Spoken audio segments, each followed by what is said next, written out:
కోతి పిల్లులు రొట్టె ముక్క.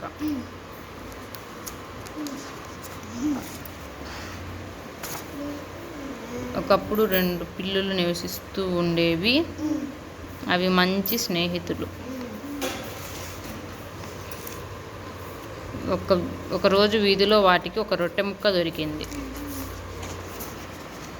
అవి దానిని తీసుకొని దానిని 2 సమాన భాగాలుగా చేయాలని నిర్ణయించుకున్నాయి.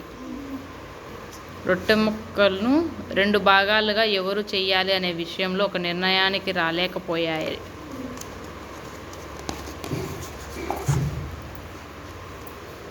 పిల్లులు వాదించుకుంటూ ఉండగా ఒక కోతి పక్క నుండి వెళ్తుంది.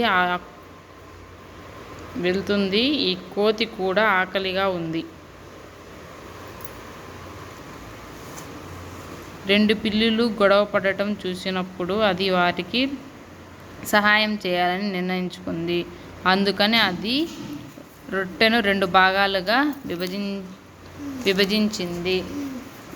కానీ ఒక ముక్క మరో దానికంటే పెద్దదిగా ఉంది. పిల్లులు ఏం చెప్పకముందే రెండింటిని సమానంగా చేయడానికి కోతి పెద్దగా ఉన్న ముక్కను కొరకాలని నిర్ణయించుకుంది.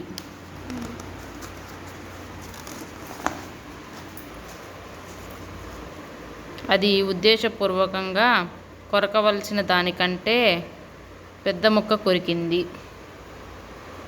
మళ్ళీ చాకచక్యంగా కోతి ఉన్నదానిలో పెద్ద ముక్కను చిన్న ముక్కతో సమానం చేయాలని చూసింది. ఆ పరిస్థితిలో కోతి మొత్తం రొట్టె ముక్కను తనే తినేసింది. పిల్లులు తమతో తాము పోట్లాడుకుని ఉండకపోతే అవే రొట్టెను తిని ఉండేవని గ్రహించాయి. నీతి: కలిసి ఉంటే కలదు సుఖం.